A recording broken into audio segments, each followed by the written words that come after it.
Assalamualaikum warahmatullahi wabarakatuh. Salam bahagia guru-guru hebat. Perkenalkan, saya Zuri Yuda Yuwana Putra, calon guru penggerak Angkatan 9 Kabupaten Grobogan. Saya berasal dari SLB Negeri Grobogan. Pada kesempatan kali ini, saya akan menyampaikan mengenai koneksi antar materi modul 2.1, yaitu tentang pembelajaran untuk memenuhi kebutuhan belajar murid. Pada kesempatan kali ini, saya akan menyampaikan mengenai kesimpulan tentang apa yang dimaksud dengan pembelajaran berdiferensiasi dan bagaimana hal ini dapat dilakukan di kelas.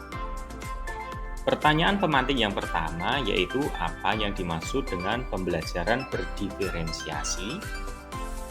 Menurut saya, pembelajaran berdiferensiasi merupakan usaha yang digunakan untuk menyesuaikan proses pembelajaran untuk memenuhi kebutuhan belajar setiap murid yang berfokus pada kesiapan belajar murid, minat, dan profil belajar murid. Kemudian, bagaimana cara melakukan pembelajaran berdiferensiasi di kelas? Dalam melakukan pembelajaran berdiferensiasi di kelas, kita harus memahami alur pembelajaran berdiferensiasi. Yang pertama yaitu memahami tujuan dari pembelajaran. Berikutnya adalah mengidentifikasi kebutuhan belajar murid. Yang ketiga, menciptakan lingkungan yang menarik bagi belajar murid. Berikutnya adalah melakukan manajemen kelas yang efektif. Dan yang terakhir, melakukan penilaian yang berkelanjutan.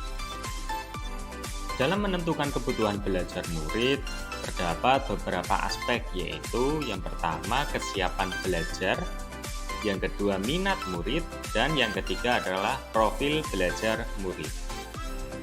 Kesiapan belajar mengharuskan guru untuk menilai pengetahuan awal dan menentukan apa yang telah murid ketahui dan di mana murid itu berada. Sedangkan minat murid di sini menekankan bahwa setiap anak mempunyai minat yang berbeda-beda. Minat adalah salah satu faktor yang dapat memotivasi murid untuk terlibat aktif dalam proses pembelajaran. Berikutnya adalah profil belajar murid. Profil belajar murid berkaitan dengan lingkungan, budaya, gaya belajar, dan kecerdasan majemuk yang berbeda-beda antara satu anak dengan anak yang lainnya. Nah, berikutnya adalah cara mengidentifikasi kebutuhan belajar murid itu seperti apa ya? Yang pertama, di sini adalah mengamati perilaku murid, kemudian mengidentifikasi kemampuan awal, kemudian melakukan refleksi terhadap praktik pembelajaran. Selain itu juga dapat berkomunikasi dengan guru sebelumnya, dapat juga membaca raport di kelas sebelumnya, dan menggunakan berbagai penilaian formatif atau diagnostik. Dalam melaksanakan pembelajaran berdiferensiasi, terdapat beberapa strategi. Yang pertama adalah diferensiasi konten, yang kedua diferensiasi proses, dan yang ketiga adalah diferensiasi produk. Diferensiasi konten berkaitan dengan apa yang kita ajarkan seperti materi, konsep, atau keterampilan yang perlu dipelajari berdasarkan kurikulum.